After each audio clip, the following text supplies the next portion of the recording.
One day, a wealthy couple is invited to give a speech at my university. My childhood sweetheart, Henry McGregor, tugs me along, eager for us to sneak out to the cafeteria and do some part-time work. He tells me to go grab the empty bucket from the shelf. But just as I take a step, a flood of messages suddenly appears in front of my eyes. Don't touch that bucket. It's filled with scalding soup that Henry prepared. He wants to ruin your face. 3 years ago, Henry had his first love impersonate you, becoming the long-lost daughter of the Wright family. Now he plans to disfigure you so you'll never be able to return. You'll endure severe burns all over your body and undergo countless skin grafts. In the end, the fake heiress will poison you by swapping your medicine. Meanwhile, that scumbag will marry into the Wright family. Along with the imposter, they'll drain the Wrights of everything they have. You need to go back right now and let Mrs. Wright see your face. This is your only chance to reclaim your rightful place as their daughter. At that moment, I hear Henry urging me again to hurry and move the bucket. As I glance at the flood of messages once more, I freeze, stopping dead in my tracks. Penelope, why are you zoning out? Hurry up and bring the bucket over. I can't carry it myself. Henry McGregor was my childhood sweetheart of 18 years. He stood about 30 feet away, holding 2 heavy bags of potatoes.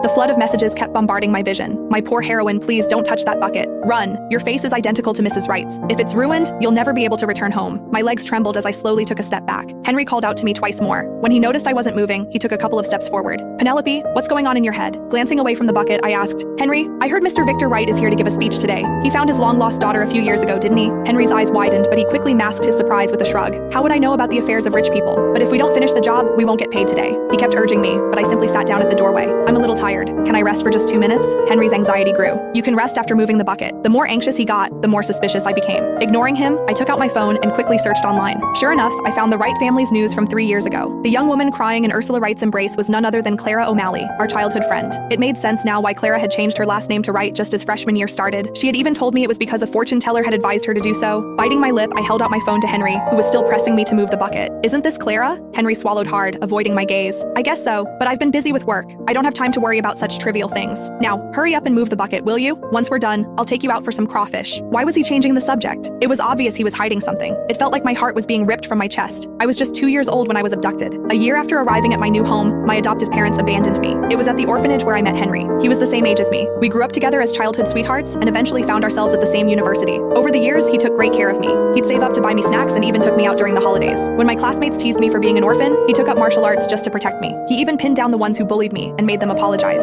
5 years ago, he gave me a bouquet of roses and confessed his feelings. He knew that roses were my favorite flowers. He promised his eternal love, assuring me that we were each other's one and only family. I'd always pictured Henry and me getting married and spending forever together after graduation, but just 2 years after I became his girlfriend, he had another woman assume my identity to find her real family. Henry, am I your first love? I asked, struggling to keep my voice steady. Henry lowered his head, casually brushing away imaginary dust from the potato sack. Of course, Penelope, you're my first love. He's lying. This scumbag deserves to rot for deceiving you. A bitter sting filled my nose. I lowered my gaze, disappointment crashing over me. Clara entered the orphanage when we were just 10 years old. With her mesmerizing voice and striking beauty,